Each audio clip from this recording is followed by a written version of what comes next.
All right, what's up, guys? We are finally back with another podcast episode. I know we skipped last week. There's just been... What I've learned is that November and December are the most ridiculous months. And I knew this last year. Last year was absolutely absurd, and I thought I remembered how it was going to be this year. I was wrong. And so there was a lot of projects to catch up on. So I was like, okay, we're just going to skip the pod. Sorry, California. We probably owe you like a 5-hour podcast now. This podcast is not going to be 5 hours. I'm just letting you know that now. But yeah, we're back. Yeah, it's been crazy. So many paddles to not only film and work on, but just like hit. Yeah. We have to hit like all the time. Yeah. It's a lot. And then the holidays, it's just, it's pretty crazy. But yeah, we're finally back. So this week, we're going to be talking about some paddle updates. We're going to be talking about the Invader, the Chorus Fire, the new Ripple. Have a lot to say about that. Mm-hmm. And then in the kitchen, we're going to talk about some Black Friday deals. If you want right now, I'll leave a link down in the description. I made a page on the website that lists basically all of the Pickleball Black Friday deals that I can find. And then in the kitchen, we're going to talk about some of the better end of those Black Friday deals. There's a lot of them, but I think there's a handful that really stand out. And then, yeah, we've just got a little bit of news. So We got a little new segment coming. yeah, we do have a small segment that may last a little bit. We'll see how it goes. But all right, first things first. I'm sure every podcast has talked about it. I haven't had time to listen to anything, but I've seen it all over Facebook. Dude, it's impossible not to see this clip if you're in pickleball. You guys probably already know what we're talking about. Yeah, we're talking about the video of the guy getting kicked in the face. Yep. I've watched it like 100 times. Yeah, I've seen it so many times because it pops up everywhere. It's one of the most unhinged pickleball videos I've ever seen in my life. It's pure chaos. So I see memes of pickleball post this clip, and like it gets more unhinged like the longer you watch or whatever. And I was like, okay, what's it gonna be? So I'm like, oh, okay, this guy's screaming. Did you see the extended version? The one with like prior points? Yes. Okay. I did see that. Yeah. So I just, as soon as it gets, I was like, oh man, this guy's really screaming. I was like, that's kind of aggressive. I don't think he needed to do that. And especially on like the dude foot faulting. Yeah, exactly. And then when it gets to the net and the guy kicks him in the face, I was like, oh, dude, my whole body like tensed up. I was like, oh my gosh. I mean, the dude just knocked out. Mm-hmm. I heard he was knocked out for like 6 hours. Yeah, he was out. But it's weird. So like I'm curious, like he got up in the video, or he looked like he was gonna be fine. So he like knocked out, then like he woke kind of up, came to, and then went back out. Yeah. So I have so many questions. I'm like, and he's not pressing charges. Yeah, which is absolutely wild. I'd be going after that guy. That's insane. Here's what's wild. I understand. So in the moment of all of that, I'm sure everyone had a lot of emotion or whatever else you want to call it. Like there's a lot of screaming. There's probably a lot of testosterone on that court. And so when he hits the paddle out of his hand, which in my opinion was not on purpose, like right. It seems like the guy just held it loose because the guy went to pick it up. He knock it out of his hand and then walk off. You don't just like out of anger knock a paddle out of someone's hand and then bend over to pick it up for him. Like those two things don't go together. Yeah, so to me, like as soon as he started to go pick it up, I was like, okay, it's clear that this guy is non-threatening. But I'm sure with all the screaming and everything, but I was like, come on, man. Like kicking and there's a lot of, I saw so many opinions on Facebook and some of them were wild to me. Yeah. I think both people are in the wrong. 100%. I think screaming on a foot fault and all this and like yelling in the guy's face, I'm just never a fan of that in general. I get it sometimes, but in general, I don't like it. But there were all these comments that were like, oh yeah, you scream in my face and knock my paddle out of my hand, you're getting knocked. And I was like, I don't think screaming or knocking the paddle out of your hand is a reason to assault someone. No. Like, anyone who says that, dude, don't play pickleball tournaments. Yeah, I was like, dude, no one should be getting assaulted. Like kicked in the face, like, dude. I want to see the whole game now. Yeah, I want to see that whole game and see what happened because, like, just the last few points were really intense. Yeah, and I want to see if the whole game was like that. Yeah, I still just cannot. I would love to see the damage. Like, if you're that guy, do you even play pickleball anymore? Like, can you even go somewhere and not be recognized for that? You've blown up everywhere to the point where basically everyone who plays pickleball is gonna know who you are. Yeah, and like everyone, at least on Facebook, was like, "Oh, this guy needs to be banned from pickleball for life." And I was like, "Man, I'm sure in his local area, he's banned from a lot of places. So I found out that wasn't in the U.S. I don't know if you saw that. That was in Mexico. Yep. Thought that was interesting. I did see that. But yeah. It's kind of like we had a local tournament here, and it wasn't quite this bad. It wasn't a kick to the face. Yeah. But we had a local tournament, and I believe it was the 4-0 division. This guy is like watching his friend finish a match, and he's cheering against the other team, and he's screaming and saying some stuff. And then on the court, it was mixed. The girl on the other team yells, "You better shut up." And as the game's ending, he goes, "Make me." And she walks over to him and takes her paddle, not her hand, her paddle, and smacks him across the face. And everyone, I didn't personally see it, but people who I talked to did visually watch it happen. And I heard it was the loudest just slap you've ever heard. And then she just immediately packed her stuff and fled. She's from another state. Yeah. People found her Facebook. She's been banned from that whole tournament and that facility, and then I think the cops are trying to find her. So yeah, that was insane. That was crazy too, because I remember I actually saw it was one of our big local tournaments. I couldn't go because I think that's when I hurt my back, so I just didn't go on Sunday. Because I played with Patrick. Yeah, so I just didn't go on mixed day because there was no reason for me to be there. And I saw it on Facebook, and then I saw what tournament, and I was like, wait, that's here. I was like, someone got assaulted. So I immediately texted the tournament director, and I was like, did this happen? I was like, what the heck? And it's just crazy. When we started pickleball, you were never going to hear about something like this happening. Like, never. Obviously, with everything exploding, it is bound that more bad things are just going to happen. You have more people. But like 3 years ago, no way someone was getting hit across the face. Like, yeah, someone might have gotten heated, but this, like, holy dude, moly. I know. Like, I'm all for having, showing some emotion on the court, but I can promise you right now, I will never assault someone. Yeah. I will never get physical with anyone. That's just absolute insanity to me. Also, it's just like, unless someone actually attacks you, like, so the guy who got kicked and the person who got hit. Yep. Like, I would never advocate for violence. Yep. But if there was going to be a time where I needed to be aggressive, it would be when I'm the one getting beat up. I mean, it's a fight or flight situation, right? Like, I mean, for the guy getting slapped in the face, I get it. You're probably a much larger guy getting hit in the face by, assumably, a much smaller female. Yeah. You're probably not going to do anything. But still, like, dude, you're getting hit in the face. Yeah. So I don't know. People got to chill. Yeah. Everyone in pickleball, just like, let's take a breather. Right? Relax. I feel like all these people, I can only imagine. I don't know this for sure, but I can only imagine that about the next day, 5 hours later, everyone looked at this situation, the kick, the slap in the face, and went, holy crap, I can't believe I just did that. That was such a bad idea. I really want to know what this guy's reaction was when he saw this clip everywhere. I'm sure he just opens his phone and it's everywhere. All his friends are texting him. Oh my gosh, dude. I would love to know. Yeah, so everyone, take this as a learning lesson. You could end your entire pickleball career in seconds. Mm-hmm. Seconds. That's all it took for these people. Just take a breather. Just relax. Take a breather. All right, that was crazy. Yep. Okay, next thing I want to talk about. So I saw this was happening, and I just forgot about it. But so Selkirk did a live stream on Instagram with Kyle Kazuda. I did. I watched the very beginning of it, and then I had to run, so I couldn't get to watch the rest. So I just happened to open Instagram right as it happened, and I was like, oh, it's with it should have been Tom. Yeah, Tom. I was making sure. I was trying to think. I was thinking through all the brothers, and I was like, make sure I have this right. Get the right one. Yeah. But anyway, so Tom and Kyle are doing it. Tom is the R&D guy. Mm-hmm.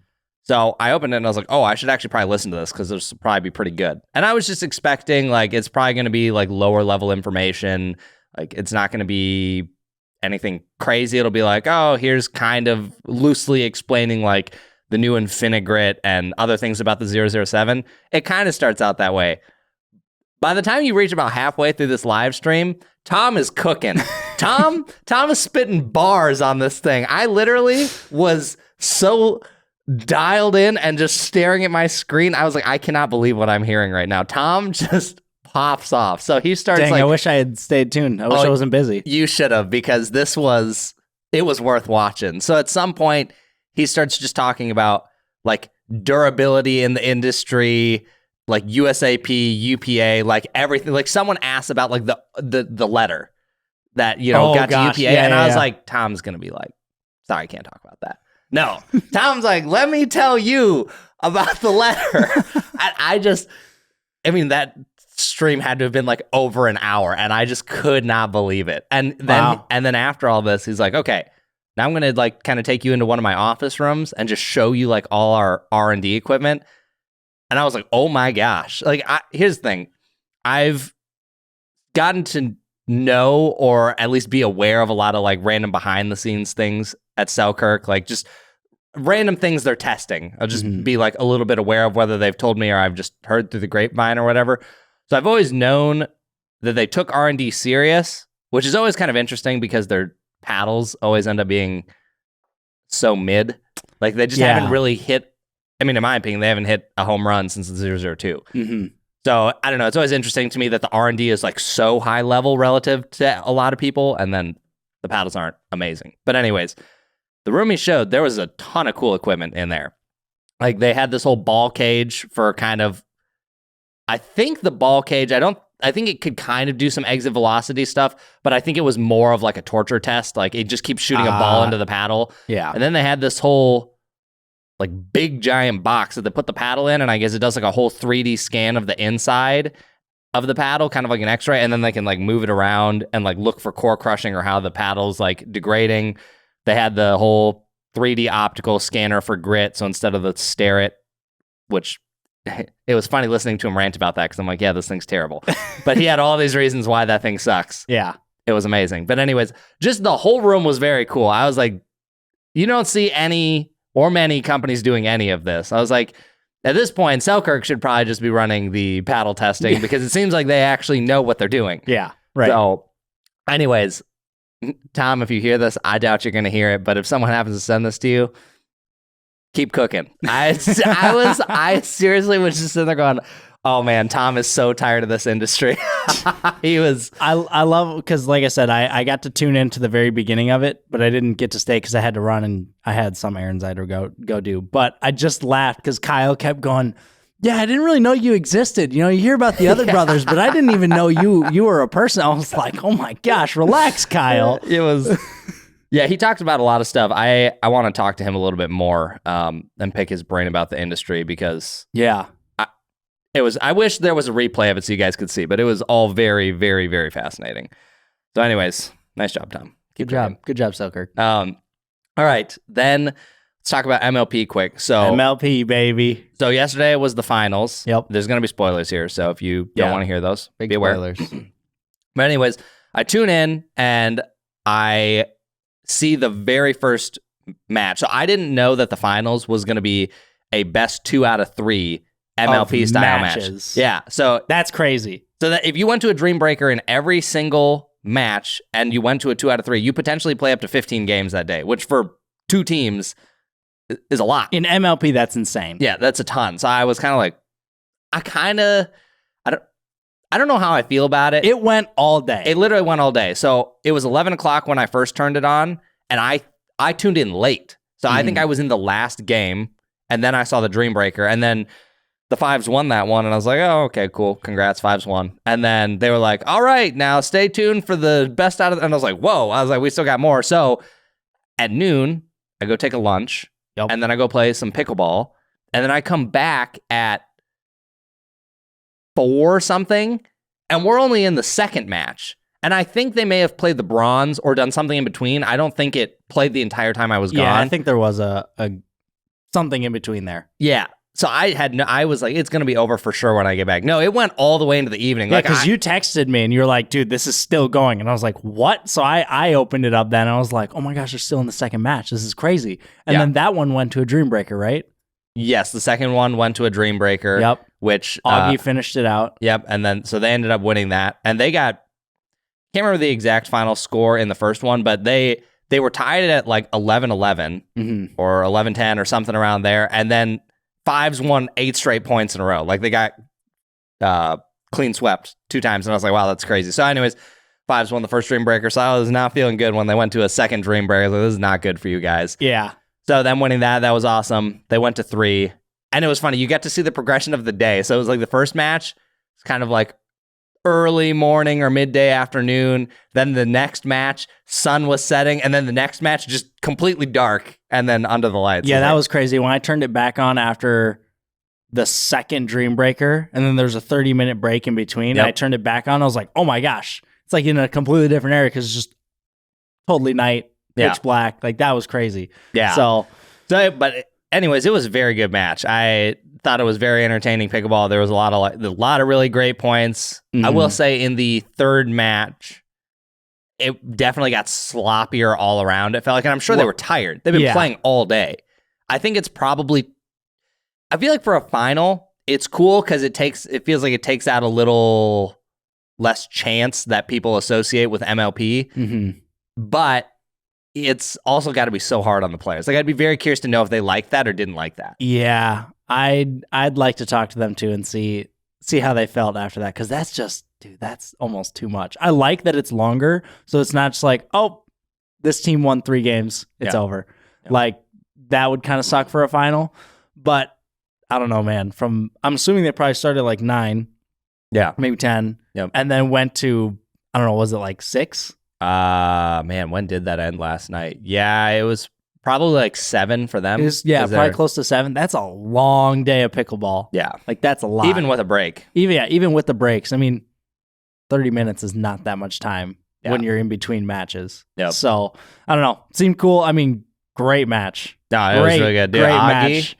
Dude. Killed it. All right. I'm gonna eat my words right now. You Darn know, right you are. At the beginning of the season, look, I'll be honest. At the beginning of the season, I saw the flash and I said, oh, this is going to be one of my favorite teams. But I saw Augie and I was like, and Augie, I know you listen to this podcast, okay? So I'm going to say sorry right now because I was like, I don't know about this guy. I'm not sure. I've never seen him play MLP. You know, I told Isaac he was wrong. And we went back and forth on this a lot. I admit I am wrong now, but I looked at it, I was like, look, this team is going to depend on how well Augie does. And man, did Augie show up. Augie is the GOAT of this team. Yeah. Huge congrats. That was super cool. I love seeing that team win. That was my favorite team by far. That and DC. They were, it's just, I think looking at that team, it's such a, not that much emotion minus like Georgia. I mean, there is, but if you compare it to the Fives or a lot of these other teams, it's so relaxed. It's so much more chill. And they're all just such nice people. They're all super chill. I'm friends with, besides Augie, I haven't really got to talk to him, but the other 3, I've gotten to talk to them a ton. Like, JW is really cool. I mean, he's obviously the most chill, relaxed person on the court out there. But yeah, it's just, they're so awesome. Yeah. Great team. No, they're all really great. You could tell they all, like, it meant a lot to win that. And I'm trying to remember, I don't know the exact tally or matchup score for Georgia and Annalee, but Georgia was killing it in the Dream Breakers. She was like going even with Annalee, or she would get ahead. Yeah, there was one round in the Dream Breaker for Georgia. She went 3-1. Yeah. I can't remember which Dream Breaker that was, but I mean, that's huge for Dallas to be able to do that. Yeah, taking points from Annalee in the Dream Breaker is massive for their team. Yeah. Like, that's huge. Yeah, so absolutely way huge. To step up under pressure. I can't imagine. I was thinking about this last night when I watched it. I cannot imagine the pressure Augie is feeling on match point. I think it was 24-19, and you've got a decent-ish lead, but dude, there's a lot of pressure. You could throw that away really fast. You could throw that away so fast in MLP, especially because you have to win on your serves. So, and then everyone is just chanting Augie. Yeah, I would be so nervous. Yeah, it was nuts. That whole match was really good. That was some entertaining pickleball. It was really good. The one match, or potentially 2, one, the women's match in the last one, the last matchup, the third, was not great. Mari Humberg was definitely having a tough time. Like, she was just getting eaten up badly by Georgia and Tyra. You could tell they were just like, we're gonna bully her. Yeah. So that was kind of rough. And then mixed was kind of similar. It was just a lot of, and that's where I feel like the fatigue probably came in, because I've never seen Mari miss that many balls before. I mean, it was just like dinks in the net that you wouldn't expect to miss. So I'm sure being tired had to have played into that, playing 100%. All day. I mean, dude, that's so much stress on your body. You've got to be drinking so much electrolytes throughout the whole day. Like, you got to be eating meals. Yep. Like that's insane. Yeah. But again, congrats to the Flash. Yep. Love to see those guys win. Awesome team. I will say there was also, I was telling you about this, but the Fives had posted this clip on Instagram. Oh, yeah. It was so funny to me. As I feel like of all the MLP clips I've seen of any team post, this is one of my favorite ones. But it was literally just all these podcasts or Facebook posts from like, you know, analysts or people who like to analyze the game and talk about teams and whatnot. And the Fives, just everyone gave them like a C for a rating. And everyone's like, yeah, like, this team's not that great. I don't know about this, and this. Like Will Howells is saying, like, I'm just not sure. And then it was like just highlights clipped of them winning stuff. And it was just so funny to me. I don't know why, but this one in particular, because everyone was so confident that it was like, you just never know with MLP. That's true. It was like you with Dallas. You were like, oh, they got Augie. It's not going to be that great. I knew it was going to be a good team. I just wasn't sure how well Augie was going to play in MLP because I've never seen him play in MLP. But like I said, prove the haters wrong. I'm glad to see him do well. I wasn't a hater. That's the type of guy you want winning. That's true. He's just a nice smiley, guy. Nice guy. It's like Craig. Just the most smiley, nice, friendly guy ever. There's a few of those guys out there, and I like all of you. You know what? Everyone listen to this pod. Everyone needs to be more like Augie and less like that guy that kicked the dude in the face. If you have a choice in life, you can be Augie or that guy. Pick Augie. Pick Augie. Oh, man. Okay. Let's talk about some paddles. So paddle time. This will be the primary topic this week. We got some paddles we want to talk about. First one we're going to talk about is the Invader. It's probably unlikely that we get to do a review of this year. One, just kind of because of what the paddle is, and then also there's just a few other bigger releases that I know people will want to see more. But so many paddles. I did want to talk about this because when I put it on Instagram, it actually got a lot of engagement. A lot of people wanted to know. So anyways, the Invader is basically bread and butter's like Loco replacement. So can't put this anywhere that doesn't block us. I mean, yeah, it's fine. I only have to show it for a minute. But it's their Loco replacement. So it's a hybrid shape. It's a titanium face. I think that it's 4 layers in the face. So I think it's carbon fiber, fiberglass, carbon fiber, and then the polyester on top, right? Mm-hmm. Yeah. Yep. Fiberglass is the second from the bottom. Yep. So it's deep. Yeah, it's lower down than most. So, you know, if you take like an 11.624 paddle, theirs is a CFC, so carbon fiber, fiberglass, carbon fiber.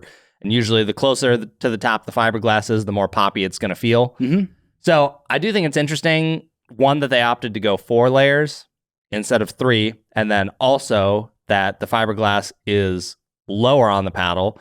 So when I knew the specs of it, I was like, oh, okay, cool. We might have kind of like a poppier Shogun type of feel. And I do think it is that, or at a minimum, it's stiffer. Yep.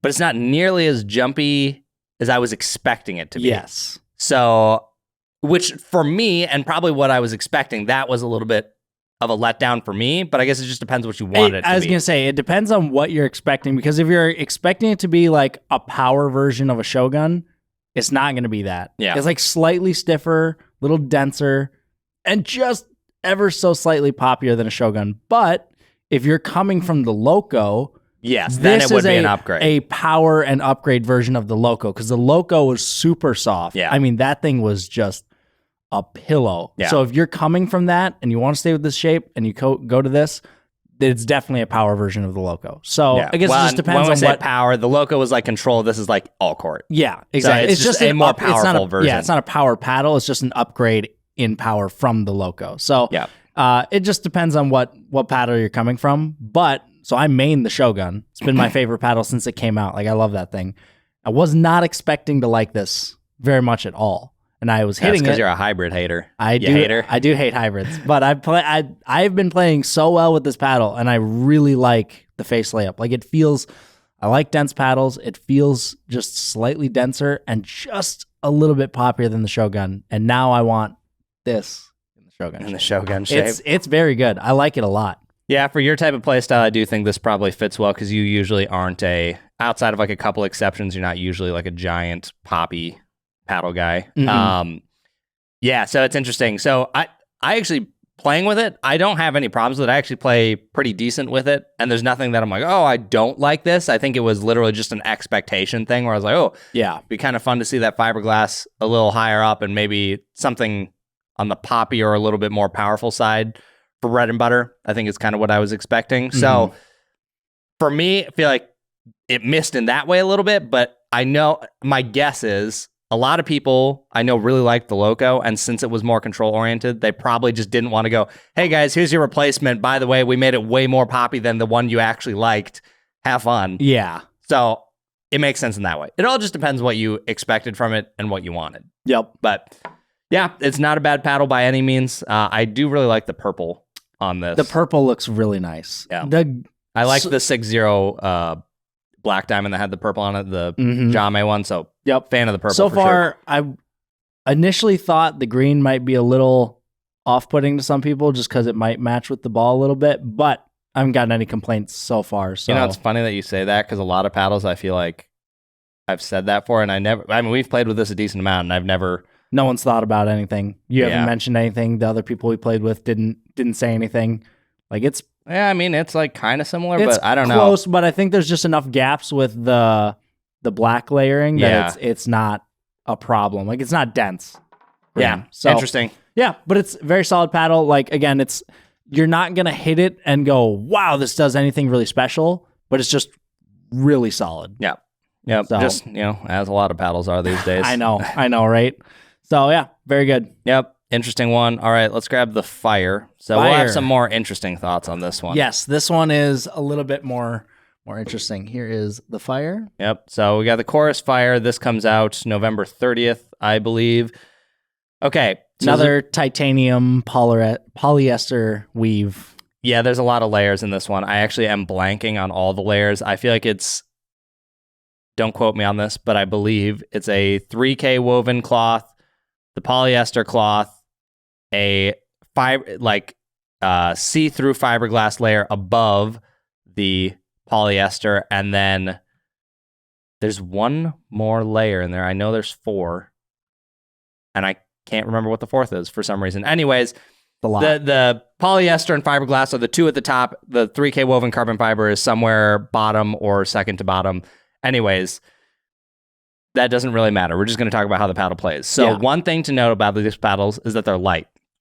Super light. I think all of ours, the SX, HX, and EX, were all around 7.7 ounces. And they're all 14 millimeter. And they're all 14 mil. So just so you guys know, the EX is the elongated shape, the HX is the hybrid, and then the SX is the wide body.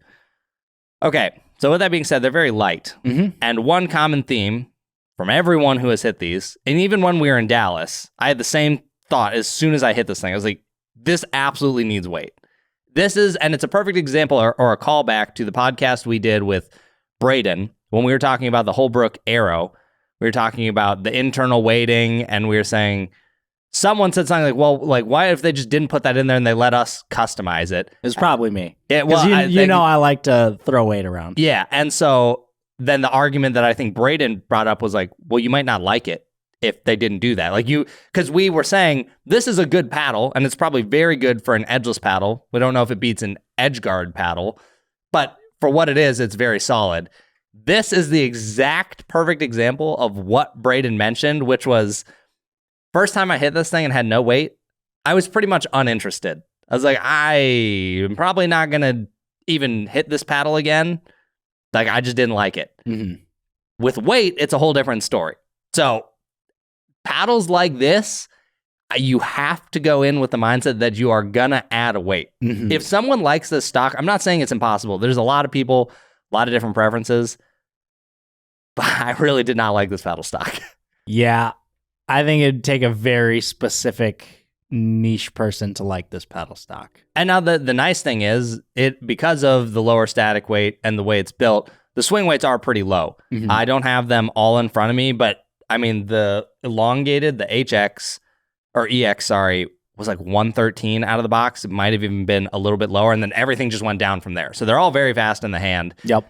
In that way, which is kind of nice. Yeah, so this one, the EX, came in, you said 113. Yeah, around there, I think. Around 113. And as you can see, I'll put up some B-roll. I have a video of it. I put a lot of weight on this. All 4 corners, and they're all pretty long strips of lead.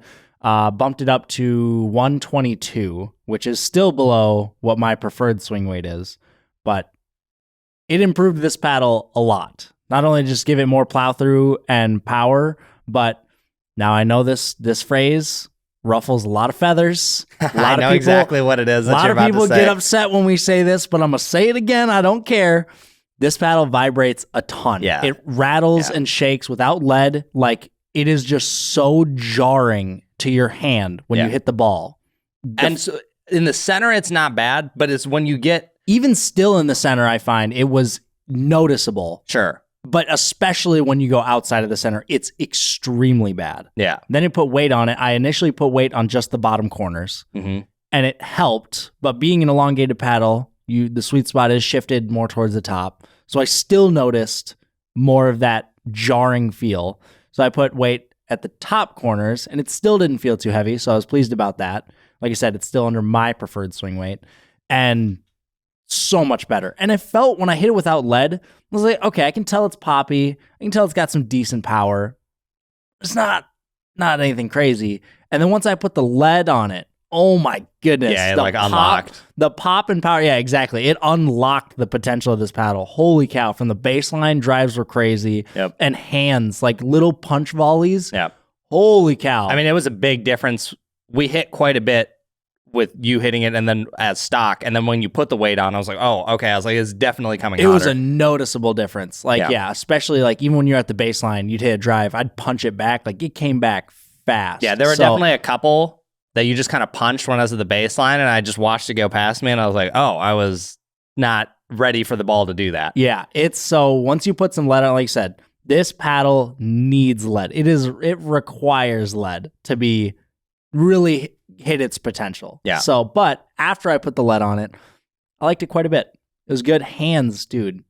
Hands were crazy. Yeah. If you get in a hands battle and one's just a little slower that you can really punch at, that ball's not coming back. This thing, it's got a lot of pop once you put lead on it. So yeah, I like it. Real quick, I just pulled up the stats in my database. The Fire had a swing weight of 106.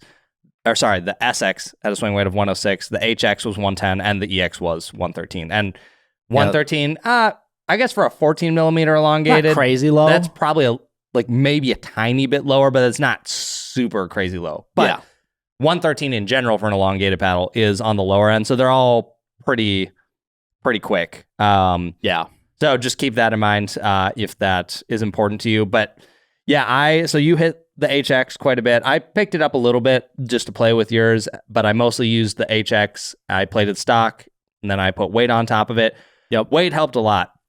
The twisting in the hand went down a lot when it had some weight. Obviously, again, it's light. They did that so you could customize it. So just know that really, if you want to maximize it, you have to add the weight. It was designed that way. Yeah, it was designed that way. I will say, I hit all 3 shapes. I still end up preferring the elongated, just knowing me, it was inevitable. But the SX, the wide body, out of all 3 shapes, that one naturally played the best stock. It felt the best in my hand stock. I still noticed that jarring feel, but it had the biggest sweet spot out of all of them, naturally being a wide body. So if you really want something super light and you don't like putting lead on it, SX is probably going to be the one you want. Yeah. But still, put weight on it. But please, put weight on it. It needs it. But yeah, definitely think it's a poppier, more powerful paddle. I still probably wouldn't put it in the realms of like a gearbox. No. But I don't think, I mean, especially the way you were hitting it, I don't know that I'd say it's far off from maybe a Paddle Tech. It might still be a hair below. Personally, I feel like I hit it harder than the Paddle Tech. Sure. I think it's either at or slightly above on my specific one that I'm hitting. Sure. For me. Not going to say that's going to be the same for everyone. Yep. But how I hit both of them, and that could be because they're thermoformed, right? Yes. Yeah. I think the way I see it is with lead, it is a Paddle Tech with a slightly bigger sweet spot. Sure. But it still has a small sweet spot for a thermoform paddle. Yeah. That's what I would say. For a thermoform paddle, definitely on the smaller side. I mean, so if you like the Paddle Tech, this is not bad. The only thing I would say that the Paddle Tech has that this doesn't is shape. I much prefer the TKO CX shape. Oh, yeah. Much prefer. Yeah. At least there's 3 options. You get the 3 options. I really want that long, super long handle. Almost 6-inch handle. Yeah. But yeah, I mean, it's an interesting paddle. One of the ways I felt like I was thinking about it in my head when I was hitting it is objectively, I think with weight, it's a very solid paddle, but the way it feels on some of those off-center shots is just enough that I was like, I can't personally do this. And not everyone's gonna feel that way. Like some people like that. Yeah, some people like that. And there's plenty of people who like the Black Diamond 14, which I didn't like for that. Like it just on those shots is like, I just like don't like how it feels like to my hand when I do that. This reminds me a lot of that. So if you don't mind any of that, or you've never cared about that, I don't think you'll have a problem with this. This just felt better than the Black Diamond 14 when you put lead on it. Because I even put lead on the Black Diamond 14 and it just did not improve like this did. Yeah. So, yeah. Yeah, I don't know. Solid. Interesting paddle. Just keep the weight in mind. Really, obviously try it stock, but I like that it's another option for, power paddles that aren't, using immense amounts of foam in the core. Yeah, I mean, if you think about how hard this thing is hitting, a lot of paddles right now, like to keep up with like a paddle tech or in that realm, usually they're using foam in some capacity. They're enhancing it with foam. So the fact that this is not doing that, impressive. Yeah. Yeah. So interesting for sure. I was a little underwhelmed at first, and then, like I said, once you put the lead on it, it unlocks, and it impressed me. So good on you, course. I like it. For sure. All right, next up, we've already done a review on this, but the Saga. So because I'm just going to call November and December like my busy season of the year, kind of like an accountant. Once they come up to like April, it's their busy season. That's what it is for paddles. It's November and December. Yep. I haven't gotten to hit this side by side with my J2K a lot in like a serious setting where I'm trying to decide like, oh, what would I want to go to a tournament with?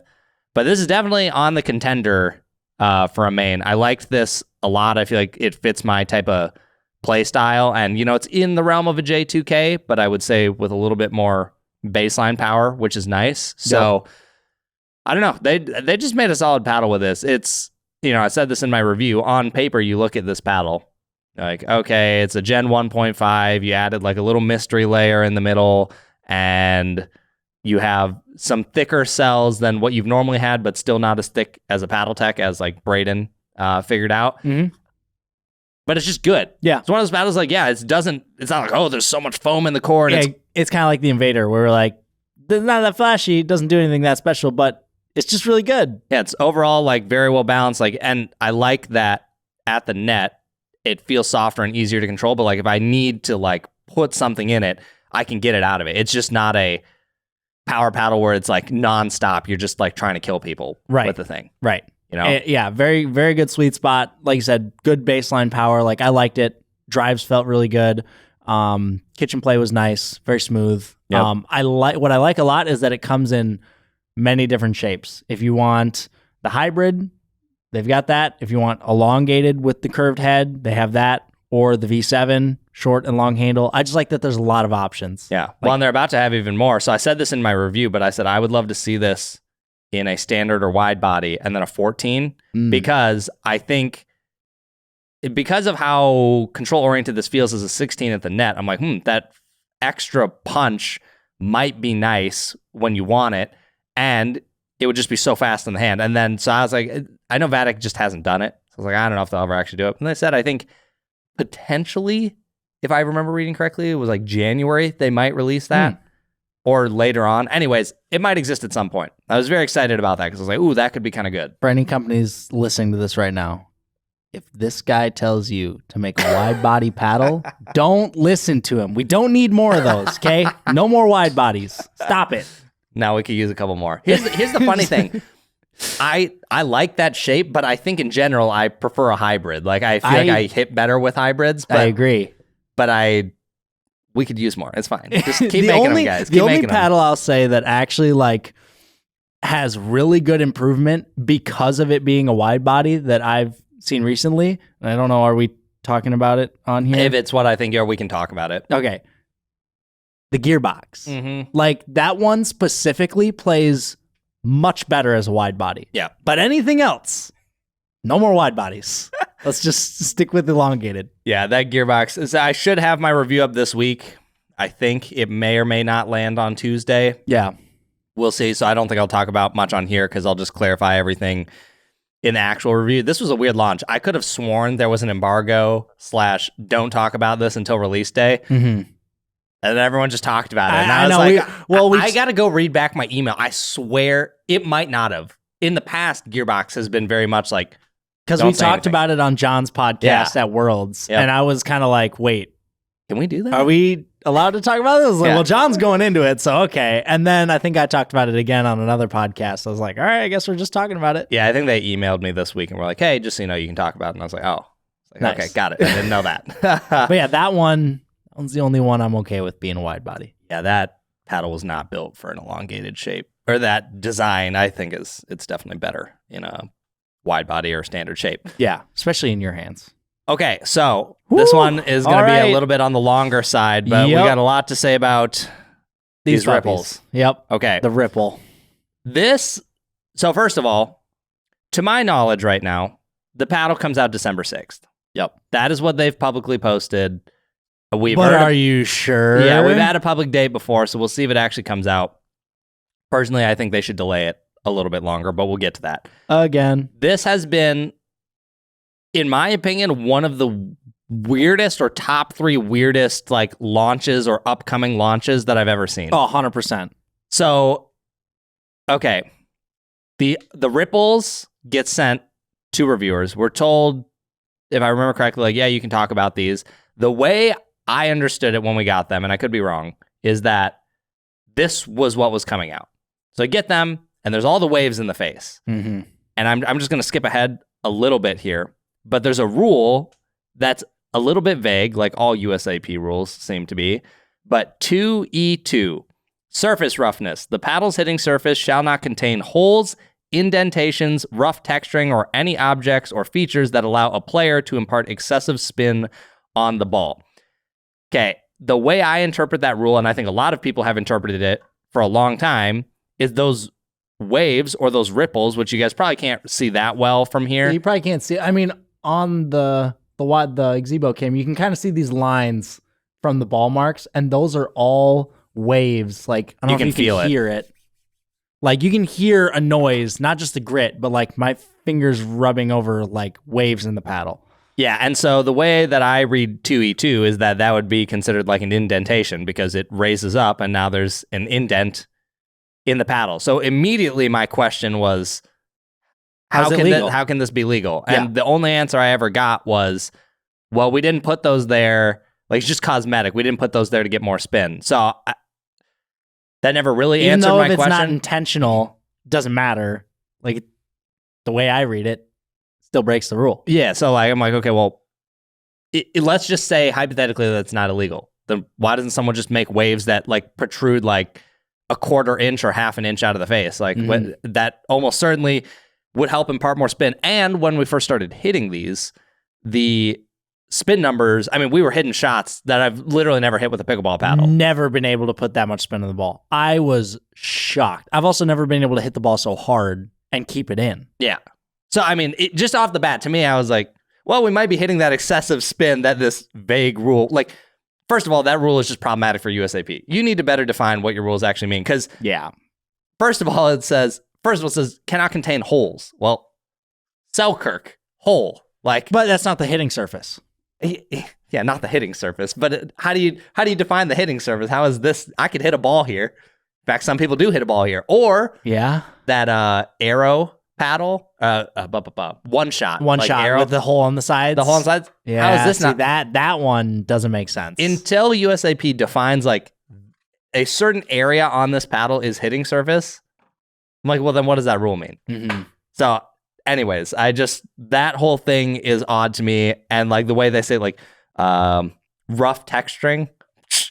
Have you seen some of these paddles? Like, did they not see the video of a magnet sticking to my shirt? Yeah, exactly. It's like, well, okay, how do we define that?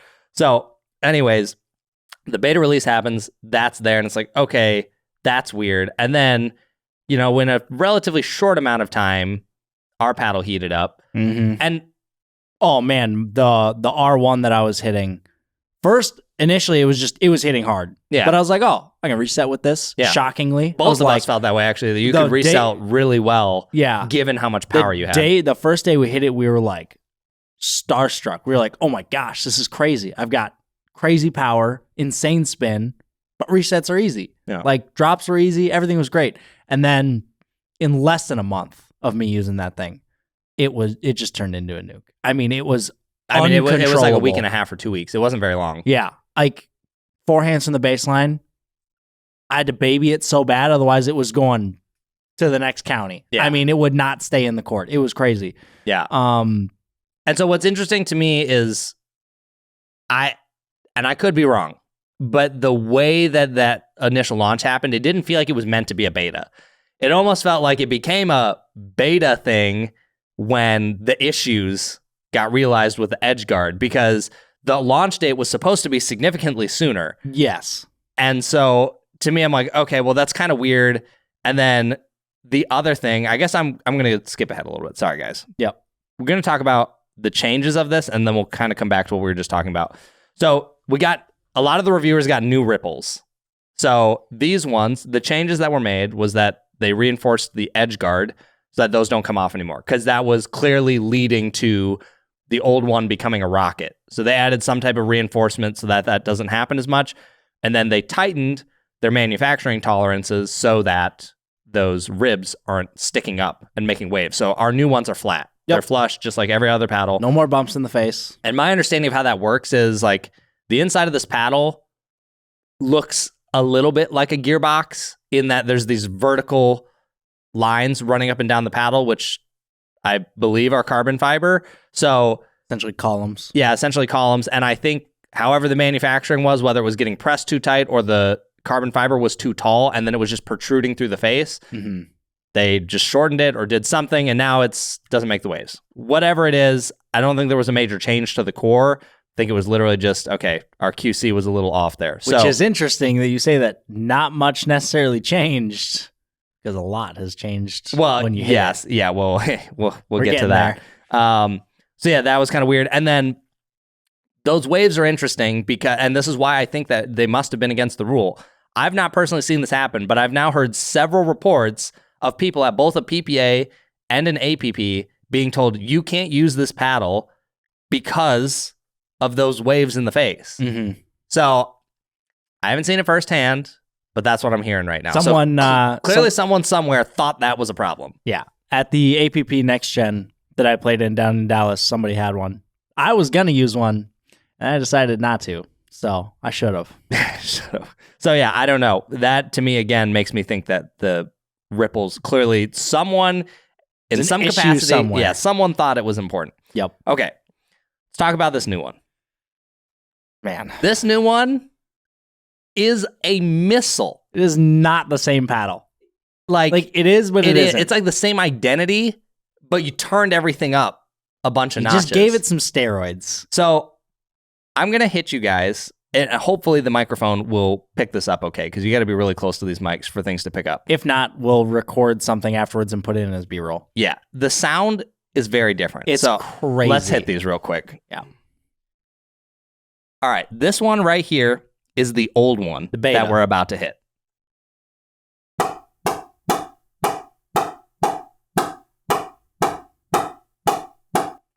Okay, has like that Gen 3 thunk sound. Deep thud. Here's the new one.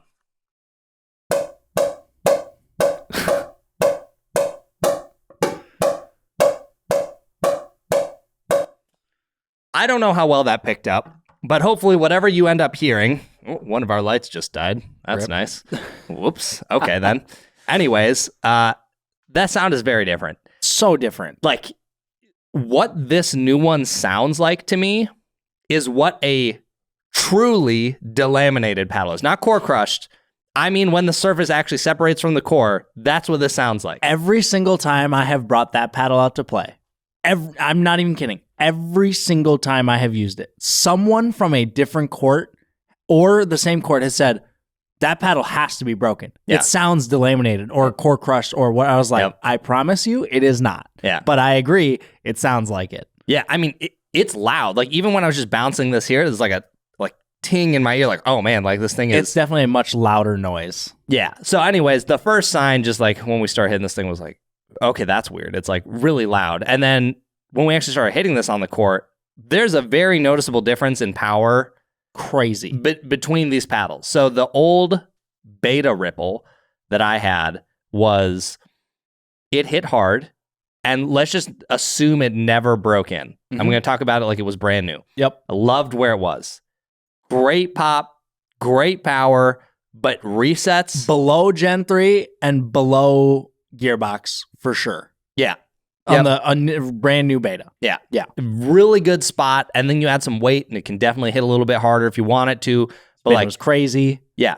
Really good spot. This one, once we got to hit it like a lot more extensively, hit it in some games and like really test things, I can't reset to save my life with this thing. Well, can't reset with it, can't place drives as well anymore. Like, that was the nice thing about the Beta one when I initially hit it. But we played that one mix game mix for you, when Will was in town. Yeah. That I was just hitting insane drives that would dip and land just past the kitchen line. Yeah. I feel like I was only able to do that because the power wasn't insane. Like, the pace was fast, but it wasn't crazy. So it was giving it time to really dip and use that spin. But now, because it hits so fast, it doesn't have time to utilize all that spin and dip. So it's harder to place drives. Not that you can't do it, but it's just way harder to use. Still much higher spin than a lot of power paddles that, like a Gearbox. Like, some people can shape it really well, but I would say, generally speaking, that's More on the difficult. harder side to shape. Yeah. I think this is still better than that, but it's harder than the Beta Ripple was. Yeah, 100%. So to me, and I talked about this on Instagram a little bit, but it's like, okay, the paddle sounds completely different. It hits noticeably. I mean, we took these out and we did a power paddle test day. Just tons of paddles. I took a mod, I took a Gearbox, I took another Gearbox, I took the Pro Power, and then I took the new Gearbox, and then I took the old Ripple and the new two Ripple. Pro Powers. You had a broken in one. No, just one. Sorry, that was two of the Ultimates. Yeah. But the Pro Power you brought was broken in. It should be, yeah. I don't know if it's my most broken in one, but it's definitely on the it's looser. Yeah, it's looser for sure. Yeah. So hit all of them, and both from my perspective and your perspective receiving the ball is that I could hit much harder with a Ripple. Way scarier. Everyone who listens to this podcast knows I hate the mod, despise it, and I dislike the Gearbox. Not a fan of it, but I don't hate it as much as the mod. That's just because you don't see it as much. Yeah, but I would much rather have you with a mod in your hands than that battle. Yeah. That was way worse. Yeah, it just felt like I could just kind of like touch the ball. It was like, boom. Mm-hmm. I mean, it was just, yes, obviously you still got to give it something. But it's in the absolute realm of the truest power paddles that have ever existed in this sport. And every single time I've used it, someone has complained about it. yeah, There's not been a single time I've got on the court and someone hasn't said, oh, that paddle's ridiculous or that should be illegal, this and that, every single time. So honestly, it's kind of hard to like test it and break it in because no one wants me to use it. yeah. I don't know. It's such an interesting thing. Like, I think this is the best power paddle that has ever existed. If you're just going like sweet spot, spin, power, this has... Normally, it's like a pick two thing. You have three of those things, sweet spot, power, spin, pick two. Yep. Which two do you want? This, I feel like, has all three compared to a lot of other paddles. The mod and like Gen 3 were the closest thing. This, I think, takes those away. But I've hit enough paddles and I've been around this industry enough that I feel like when I hit something, I know if it's weird enough, I know like something's not right here. Something like this hits too hard or this spins too much or what, like something's not right. And everything inside my gut when I hit this new one is just screaming, something's not right here. So I don't know. Here's what I'll say. If this paddle passes every single test, if it passes PB Core and anything else that it needs to pass, so be it. Then that's the paddles we got. I don't really care. I mean, I care a little bit. I don't really want pickleball to go this direction, but generally speaking, if someone can, like the Gearbox, okay, you pass the test, cool, you're in, I guess. Like, then we'll just have to get used to it. And that could be the same thing with this.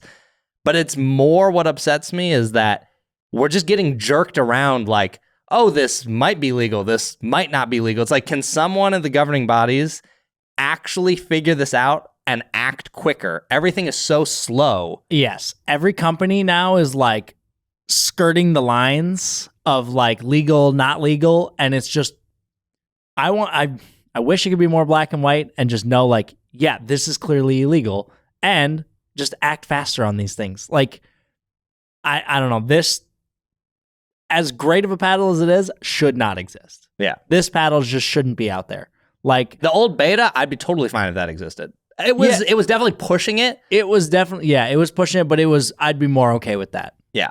I recently had a phone call with Michael Lloyd talking about paddles. We were more talking about singles, and he was giving me tips on singles, but we got into talking about paddles a little bit. And this, I was mentioning, dude, the second any like higher level main draw pro gets their hands on this and gets to play with it in the main draw, every pro will complain about it. Yeah, could you imagine? 100%. Could you imagine Kwong with this paddle? Personally, I think he would never lose a singles game ever again in his life if he had this paddle. And then what we were talking about is like, dude, and I think he mentioned this on another podcast recently that he was on. Men's singles is starting to look more like women's singles, and then more like tennis. Yeah. Because of the power paddles. You see less people coming up to the net and just ripping baseline drives. Like Hunter Johnson, he likes to stay back and let his opponent come in and then pass from the baseline. Yeah. So it's like, I don't want pickleball to be tennis. Yeah. It's not what it should be. And we're just getting closer and closer with all these insanely hot foam paddles. Yeah. I personally think this is bad for pickleball. Yeah. I don't like it. And again, I would agree with that. But again, most of my problem just comes from the fact that it's like, what do the governing bodies want it to be? It's like they say they want it to be one thing, and then they give us another. Yeah, they give us another. And it's like, okay, well, if you want pickleball to become this thing where we have these crazy power paddles, so be it. At least you made a decision and you just stick to it. But right now you're telling us... we just have to accept it. Yeah, we just have to accept it. But right now it's like you're telling us, hey, we don't want these power paddles to exist. And then you're giving me something that's like one of the hottest paddles I've ever hit in pickleball. Or top 3 hottest paddles that I've ever hit. Easily. So it's like... and also, if this passes PB Core...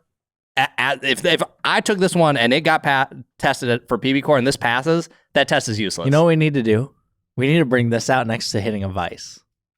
Yeah, that honestly, would be kind of interesting. This might be worse than the vice. And back when that came out, we were like, oh my gosh, this would ruin pickleball if people got to use this. Yeah. And now we have this. Yeah. So, like, where have we gotten in 2 years? Yeah. Like, this is ridiculous. Yeah, it's really weird. I wish things were more definitive. And also it's weird. I heard from a few different companies in the Discord that all of the testing and submissions that they've done recently are supposed to include PB Core results. Yeah. And no company, they've been paying for it and they're not getting the PB Core results. So I'm like, USAP always moves at a snail's pace.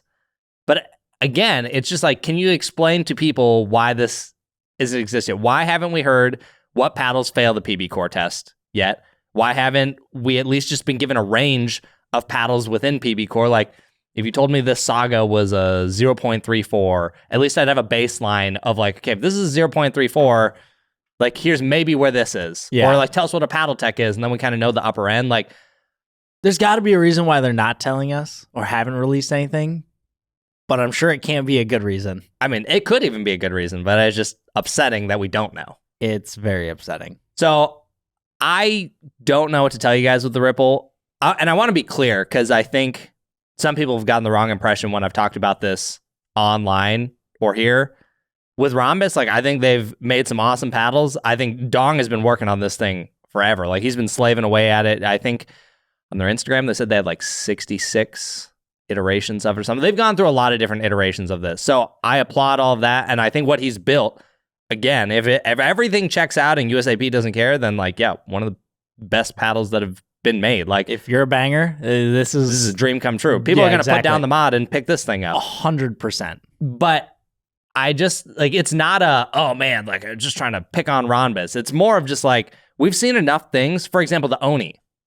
I was pretty hard on the Oni because it's like, I don't think this is what this paddle's supposed to be. Mhm. And even hearing that it was passing the deflection test at the time, USAP clearly thought this thing is bad or it changes too much and we don't want this around. And why I take such a hard stance or I worry about these things so much is because I'm worried that the consumer is going to hear these things and be so excited and buy it. And if we have another Oni or another Gen 3, one, that would be terrible for Ronbus. I don't even know if they could survive that like Yola. And two, consumers are mad. It's Right. like, okay, you guys told me this thing was legal and it was awesome.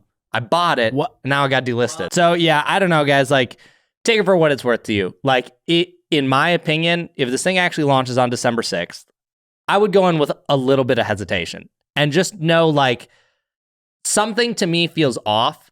Whether I'm right or wrong, I don't know. But hitting this thing, there's a lot of different things it can mean. Either PB Core is useless, or maybe the ones we have are above PB Core, or maybe there's even variance amongst the units people are getting. I know Braden was like, yeah, it's largely the same thing. The ones he got, he's like, largely the same thing, but it is toned up a little bit.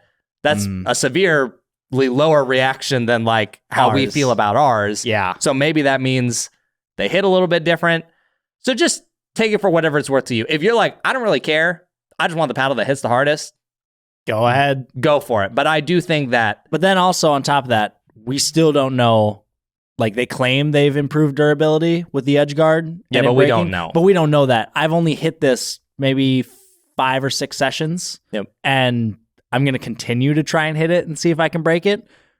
But yeah, we just don't know yet. Yeah. So, Yeah, we'll see. I don't know. A lot of different thoughts with the Ripple. It's like, on one hand, you have a paddle that's absolutely amazing, and then you're also like, well, is this legal? It's like, okay, yeah, like a EVA foam paddle, like non-legal is amazing, but yeah, we don't want people using it. yeah, we don't want anyone with that because it's bad for the sport.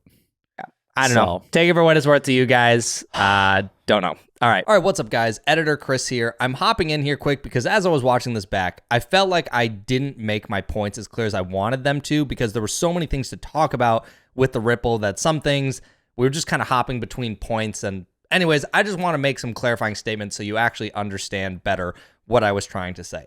First, why do I care so much about this? Why am I being so vocal? And the reason for that is because of you, the consumer. I feel like when I spot something that feels suspicious or sketchy or weird, you, the consumer, should be able to have that information and decide with that information if you agree or disagree. With this year alone, we've already seen 2 delistings on power paddles. We saw the Gen 3 Yola and we saw the Vatic Pro Oni. With the Vatic, it's kind of unclear why that happened. Allegedly, it was approved and it was passing the deflection test, but then it turned into a rocket and USAP decided to delist it. Was it because of the foam in the core? Was it not passing deflection? Was something else submitted? No one really knows what's going on there. And then with Yola, you had one thing get submitted and another thing went out into the market. Now, how big or small the changes were between those two, we don't know, but we basically know that that's why that happened. And that sounds a whole lot like this Ronbus situation. The beta got approved as one thing. Now some changes were made to the paddle. How big or not big internally is unclear, but what is clear is that the paddle hits noticeably harder, and that has been said by several people. John has run some stats on his database, and the paddle is showing that it hits visibly harder than the old beta Ripple out of the box, so that's problematic. So whether USAP deems those changes as significant enough to need resubmission and to get recertification, I don't know. And was it submitted? I don't really know. What I do know is that these new versions came very quickly, and the release date is coming up very fast. So if it did manage to get approval that quickly, I'm pretty impressed. But also, the old beta Ripple, allegedly, the PB core number was right around 0.43, or very close to that number from everything I've heard. And if this paddle hits noticeably harder than the old one, which was basically at the limit, then what does that say? Like, does that mean this one is now over the PB core? No PB core number has been published for the Ripple by Ronbus or USAP. So there's just a lot of questions I have. All of this could be completely wrong. Maybe everything's fine, and this paddle's going to go out into the wild, and people are going to have to deal with it, and USAP is fine with it. And if that's the case, so be it. At least a decision was made, and people know okay, we're good. Right now, we just don't have that concrete information. So do with this information what you want to do with it. If you plan to pick this paddle up on December 6th, if it still launches on that date, just know that these are some of the concerns to be aware of. And if you don't care, that's totally fine. But ultimately, I want you guys to be aware of this information so you can make that decision for yourself. Anyways. Moving on, we are to the kitchen now. Yes. So just going to go over some of the Black Friday deals that are coming up. There are tons. Like I said, if you go to the website, pickleballstudio.com, on the homepage, there's a big link. You can look at all the Black Friday deals, and I'll try and keep these updated as new stuff keeps coming, because I'm sure there'll be more and more. But these were some that specifically stood out to me as I was hunting through them. So the first one, 11/6/24, their sale is going to be from November 29th to December 2nd, and you can get 30% off the Monarch line, which would be the Jelly Bean and the All Court, and I don't think they're selling the Control anymore, or if they are, it won't exist for much longer.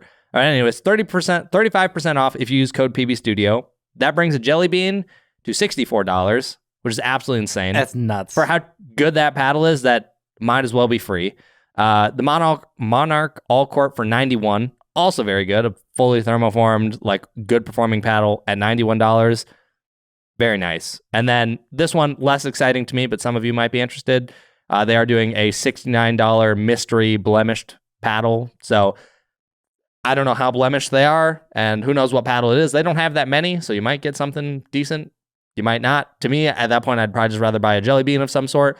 Also, I'm pretty sure the Jelly Bean has an elongated shape now. So we don't have it yet, but I think we should have it soon, and I think it's on their website. So if you're interested in an elongated Jelly Bean, that exists now. So you have the wide body and the elongated for $64, which is pretty incredible. So really good deal in my opinion. Next one, 60 is doing 25% off site-wide from November 29th to December 2nd.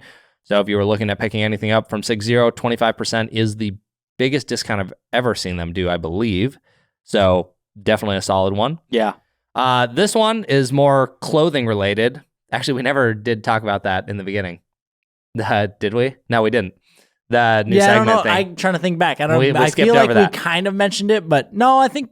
No, we didn't. Okay. Well, we'll talk about it in a minute. Yeah. Anyways, Stack Athletics has a Black Friday sale. I don't know the duration of their sale, so keep that in mind. But anyways, I was just looking through the website, and I saw that the shorts that we've been trying, you can get a pair for $29. And for $29, the shorts are already good, but for $29, very solid. Yeah, I would pick those up. That's a good deal. And the ones that I'm specifically talking about, these are the repeat short.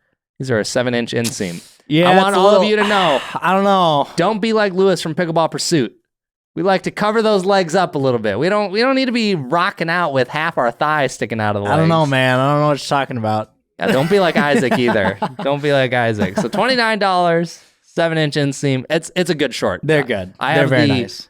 I have the lined version, and Same. I like those a lot. So, yeah, the lined ones are nice. They're very comfortable. Yeah, good pair of shorts for $29. I mean, a lot of like good athletic shorts, $60, $70, $80, sometimes $90. So yeah, you could get a few good pairs for that. You want to talk real quick about I guess we might as well go over it. So real quick. This might be, we're debating about whether there's going to be like a small little segment on the podcast for kind of like the rest of the year, however long, or if it's just going to be one big pod.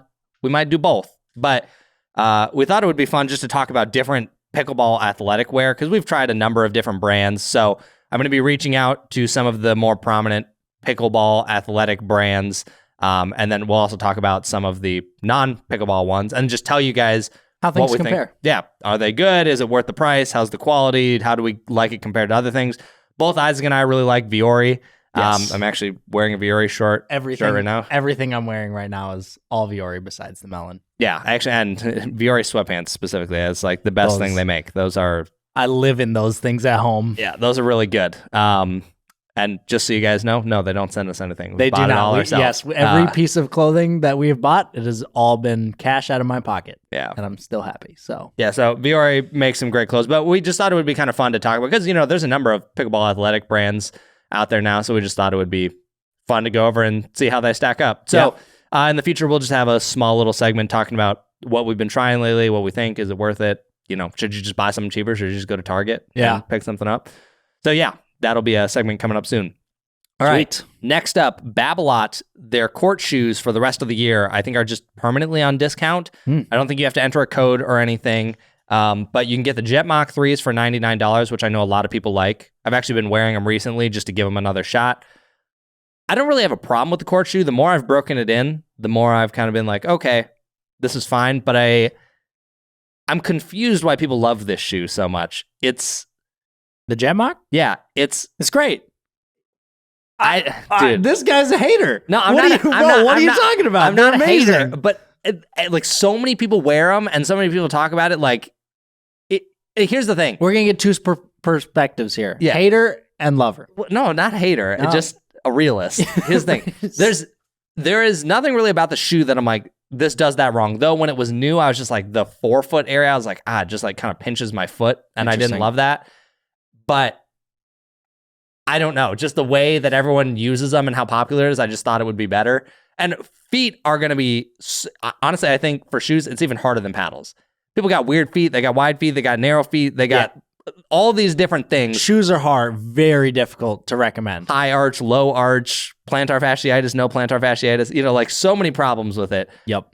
But the Jet Mach 3, I'm just kind of like, yeah. But the Babolat Jet Tier 2, I like that shoe. I like that much more than the Jet Mach 3. The way that people talk about the Jet Mach 3, that's how I feel about that. I'm like, okay, that shoe. He's just got weird feet. I have pretty normal feet for what I understand. They're not wide, they're not narrow. So like 9.5. Personally, Jet Mach 3 is definitely one of my favorite shoes. Yeah. I primarily use the head shoes. I've used the Head Revolt 4.0s for a long time.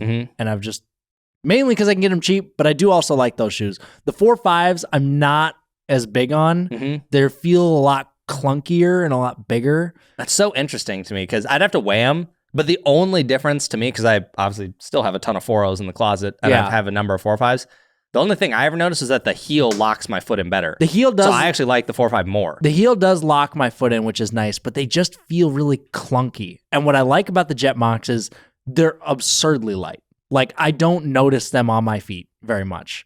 They're comfortable. They have a wide toe box.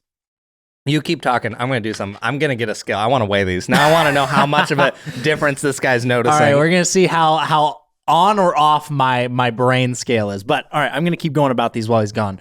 I really like that they have a wide toe box. My biggest complaint about them, I'll just throw that out there now, is that the durability is not amazing, but that plays two roles. So durability is not great. I wear through shoes really fast in general.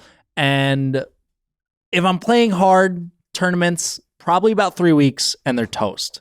So that's not great. But they have great traction. I rarely slip.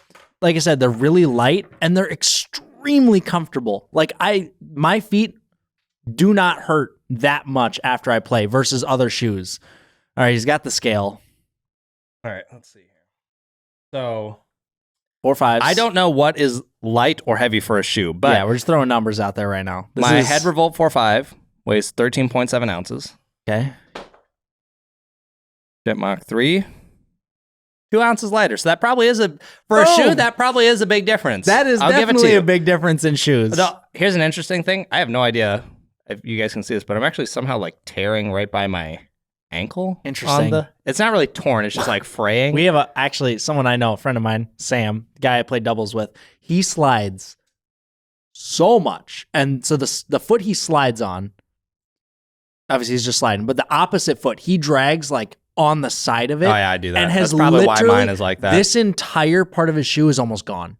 That's crazy. I'm not even kidding. There's a hole in the side of it. It's nuts. But it's weird. I've never had any shoe do this in this spot. So look at him still trying to hate on I'm the not. Jet Mach. He's still trying. Look, I'm just showing. He's nitpicking. I'm just showing that there's an issue here. Like, here's the thing. I could probably wear this shoe for pickleball, and I don't think I would really ever complain.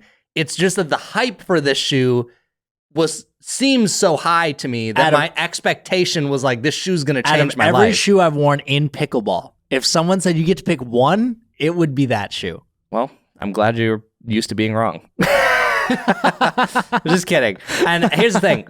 I know I'm probably the weird one anyways, because I know there are plenty of people out there, like Justin. I'm going to call you out right now. Justin from Pickleball Pursuit. He hates the 4.5. He was like, I hated this thing so much that I couldn't get someone to buy it that I just left it at facility and was like hoping someone would take it. And so Okay, see, I don't hate it. That's crazy. I thought that was crazy because to me, again, I love that shoe, and I wouldn't mind trying some other shoes. I think I got hooked up with Winter's Edge. Someone reached out, and then I emailed the owner, so we might try some other shoes here coming up. But I don't know. I'll be curious to try some other stuff. The Jet Tier 2 were the first shoe that I was like, okay, I could like maybe see myself using this over the head, though the laces always come untied for me on those. I don't know why. But anyways, that's a good shoe. All of this, though, this is a really long, we're supposed to be talking about Black Friday deals. So a long roundabout way to say, you can get the Jet Tier 2 for $79, which I think is an amazing deal. Good deal for shoes. The Jet Mach 3s are $99, and then they do have some other shoes that went even cheaper in price, but you'd have to look at the website because I'm not familiar with those shoes. But Jet Tier 2, I'd definitely recommend those, and you can decide if you want to take Isaac's take or my take on this. You can get some Jet Mach 3s, I guess. Who's right and who's wrong? Well, I know a lot of people like the Jet Mach 3, so I might have to accept that I'm wrong on this one. I have a feeling. If you've worn the Jet Machs, leave a comment below. Whose side are you on? Team Isaac or Team Chris? Yeah, you let us know. Okay, You Drippin' is also doing 30% off their overgrips, so if you ever needed to stock up on overgrips. I use a lot of overgrips, so that's great. Yep, and then Lucky or Luki, Luqi, which is what I usually use. On every paddle I have here that I pulled out of my bag, besides the fire, because I haven't put one on there, all Luki. Yeah. My favorite grips right now. Oh, really? I'm surprised, because I feel like they wouldn't be tacky enough for you, since you're usually a MegaTac guy. I do like, so MegaTac was like my all-time favorite. I still would use those, but they're just more expensive. Yeah. But Luki has a grip called the Tactician, which is right up there with the MegaTac. So very close. Like those grips a lot. The Tactician from Luki is my favorite grip right now. Yeah, and You Drippin', I think it's their Pro Tour is pretty tacky too. My guess is probably about the same as the Tactician or close to a MegaTac or somewhere right between the two. Yeah. But and so Luki's doing 25% off, and I can't remember the dates. Around Black Friday, all of these are going to be live, and I forgot to put on the You Drippin' one here. But either way, 25% off and 30% off. Great deals. I would definitely, if you're looking to stock up on overgrips, now's a great time to do it. Yeah. Versix, so their Vector XL, they're doing 25% off the whole website, and then code PB Studio does stack for an additional 10%, so 35%. Nice. So you can get that Vector XL for $85. Woo! That's a good deal. Yeah. So that's a solid deal. A thermoformed, elongated 15 millimeter paddle for $85. That's hard to argue with. Yeah, that's a good paddle. It's for just, that price. I would say it's probably a bit of a more poppy or powerful filth is what I'd say. And for $85, what are you going to complain about? Right. It's just very good. It's a really good deal. Another one that's really solid is Honolulu is going to be doing, for Versix, November 28th to December 2nd. Yep. Still. Honolulu, 10% off site-wide, and then PB Studio will shave another 10% off, or if it's a Kevlar paddle, PB Studio K, just the letter K, stacks for an additional 10% off. So you can get, I think if I remember correctly, I think I listed it on my website, but I think the J2K ends up being like close to 120 or something like that. It's a solid deal. So PB Studio K will take $20 off the Kevlar, and I think PB Studio for non-Kevlar is just 10% off. Interesting. So good deal. That's what I've been maining and really liking it. So nice. That'll be November 28th to December 1st. Neonic is going to do 20% off the Flare TI and the new Flow Prime X. The Flow Prime X will be $100 after code, and that runs from like now till November 30th. So I've only hit the Flow Prime X a tiny bit. I want to hit it more. I don't know if it's going to happen this year, but when I hit it, I liked it. I thought it was a solid paddle. Yeah. So for $100, again, it's kind of like the Versix, where it's like, yeah, this is just a cheap, really good paddle. Like, how are you going to complain? Type of deal. Another good one is Franklin is doing 30% off their whole website. And so the main thing that a lot of people are probably going to want from Franklin is the ball. Yep. So you can get a 100-pack for $147. So that's not bad. Also an idea for a lot of you out there, if you've never done this before, we did this way back in the day, but if you just get some budget, if you don't want to spend that much or you don't need that many balls, you could just group buy with some friends. You each spend $50. You each get, like 33 balls or whatever. Split it. Yeah. So decent way to get some balls at a slightly cheaper cost. So, or you could just buy the 100-pack and have a lot of balls. 100 Franklins. All right. Last one I have on this list. And again, there's many more on the website, listing basically every deal from every company I could find. But Bread and Butter is doing 25% off all their performance paddles. Nice. So the Filth, $123, Fat Boy, $142, and then the Shogun, Isaac's favorite, is $142. Very nice. Yeah. Solid. So, I mean, these are all, some of the best deals across the board for the year. There's a lot of really good deals in here. The only other one that I think I've seen repeated this year was the 11/6/24, and the only reason for that is they had the date 11/6/24, which was only going to happen this year. Yep. They did a big sale to celebrate that. That makes sense. So that was the only time I've seen 35% off at that time. So, but everyone else, I don't see this often. If you're looking to buy a paddle or buy a paddle for someone, I know a few friends that were asking me questions like, hey, I want to buy a paddle for Christmas for my dad or my friend or whatever. Now's the time to do it. Like Black Friday deals are going right now. Actually, one other one, Friday does have their original Friday paddles. It's 2 for $89. So that also comes out really cheap. So if you had some friends and you wanted to get them some nicer, more performant paddles, yes, it's spray on grip, but for, what is that, $45 a paddle? It's hard to. What are you going to complain about? Your next best option is Target, and those paddles suck. Yeah. So the Friday paddles for $45 a pair is really nice. So if you wanted to just get some friends into pickleball and start them off with something better, that would be a really good paddle to start with, and you could, get a bunch of those pretty cheap. Yeah. Or if you had kids or something, also a good paddle to start with. So agreed. Yeah, those are kind of the Black Friday sales. Like I said, you can find the website in the description, and throughout Black Friday and coming up, I'll keep adding things as I find them. There's more accessories, there's more paddle companies, all the things. So nice. Pretty much all I got for this week. You got anything else? Yeah, real quick. All right, I was having this debate with some friends the other day, and I'm going to leave you guys with this, and this is how we know. Leave a comment down below so I know you made it to the end of the podcast. You're a real listener. Thanksgiving is coming up. There's going to be some hot takes. I already know because there were some hot takes in that other conversation I had. What is your favorite Thanksgiving food? Where'd you have this conversation? At church. Oh, gotcha. Okay. Definitely stuffing. Okay. Not even a debate. That's a good one. I was tied between stuffing and mashed potatoes. Yeah, mashed potatoes are definitely up there. Really close for me. Here's the question. I feel like it has to be there, but it is so low on my order of plate for food. But turkey. If it's cooked right, it's really good. But I've also had some really, really bad turkeys. Yeah. So it's got to be dark meat for me. I can't do light meat. Yeah. It's just too dry. Doesn't exactly. But again, it's if it's cooked wrong. Yeah. And here's the thing: it's not like, oh man, it's just turkey's terrible. I will eat turkey, but just I'm like, if you give me a good turkey leg, man, it's just one of those things to me though, where it's kind of like the Babolat's. Everyone hypes up turkey on Thanksgiving is the best thing for Thanksgiving. I'm like, no, it's the stuffing. Everyone knows it's the stuffing. Stuffing is definitely one of the best for sure. Yeah. Okay, now real quick, that's the main food. Dessert. What's your go-to? Because some people were having and I'm gonna throw this out there real quick because I had this conversation, like I said, at my church earlier this week, yesterday. If you like sweet potatoes, I don't know if I can trust you. I don't know. I do agree. I'm not a sweet potato guy. If you like sweet potatoes, I don't know if we can be friends. It's sweet in the name makes it sound like it'll be good, but no, it's not. No, they're just not sweet good. Sweet potato fries, no. They're terrible. Yeah. So I just had to throw that out there. There's some hot takes, but pie.